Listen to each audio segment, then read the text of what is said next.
पवन story. Keshavpur गांव में अधिकतर लोग खेती करने वाले ही थे। पूरे गांव में सिर्फ 2 ही कुएं थे जिनसे लोगों को पानी मिलता था। कुछ समय बाद गांव का एक कुआं पूरी तरह सूख गया। अब पूरे गांव के लोग पानी की जरूरत के लिए एक ही कुएं पर निर्भर थे। दूसरे कुएं से पानी भरते भरते लोगों को लगा कि कुएं में कोई भूत रहता है। जब गांव के किसान कुएं से पानी भरते थे तो उन्हें अजीब सी आवाजें सुनाई देती थीं। खेती करने वाले पुरुषों की पत्नियां तो डर के मारे कुएं के आसपास भी नहीं आती थीं। धीरे धीरे पूरे गांव में बात फैल गई कि कुआं भूतिया है। अब रात के समय कोई भी कुएं के पास नहीं जाता था। इसी बीच गांव का एक बच्चा कहीं खो गया। काफी ढूंढने के बाद भी बच्चा जब नहीं मिला तो कुछ लोग कुएं के पास बच्चे को देखने के लिए गए। वहां पहुंचे लोगों ने बच्चे को कुएं के अंदर मरा हुआ पाया। अब एक तो कुएं का पानी खराब हो गया और दूसरा बच्चा कैसे मरा, इसको लेकर गांव के सभी किसान परेशान हो गए थे। सबने एक दिन मिलकर नया कुआं खोदने की सोची।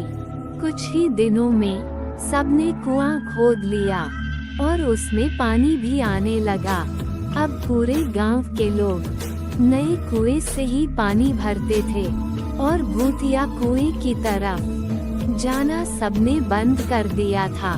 बड़े लोग तो समझदार थे, इसलिए कुएं के आसपास नहीं जाते थे, लेकिन बच्चे वहां अक्सर खेलने के लिए पहुंच जाते थे। एक दिन 4-5 बच्चे भूतिया कुएं के पास खेल रहे थे। तभी एक बच्चा कुएं में गिर गया। उसके चीखने की आवाज सुनकर पूरे गांव वाले दौड़ते हुए भूतिया कुएं के पास पहुंचे। उन्होंने कुएं के अंदर देखा तो बच्चा मरा हुआ दिखा। सबने उस बच्चे के साथ खेल रहे दूसरे बच्चों से पूछा, आखिर क्या हुआ था?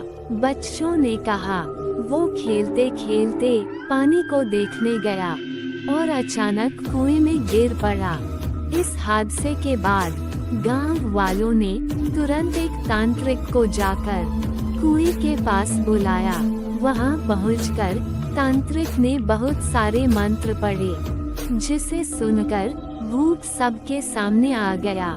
तांत्रिक ने अपनी विद्या का इस्तेमाल करके उस कुएं को छोड़कर जाने के लिए कहा। भूत ने तांत्रिक की बात को मानने से इनकार कर दिया। तांत्रिक ने पूछा, तुम क्यों नहीं जाओगे? यहाँ आकर बच्चे मर रहे हैं, इसलिए तुम्हें जाना ही होगा। भूत ने जवाब दिया, इस कुएं में सालों से मेरा पूरा खानदान रहता आ रहा है, मैं यहाँ से बिल्कुल नहीं जाऊंगा। इतना कहकर भूत कुएं के अंदर चला गया।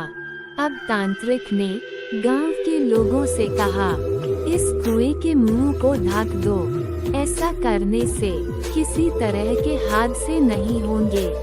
ये सुनते ही गांव के मुखिया ने तुरंत काम शुरू करवा दिया।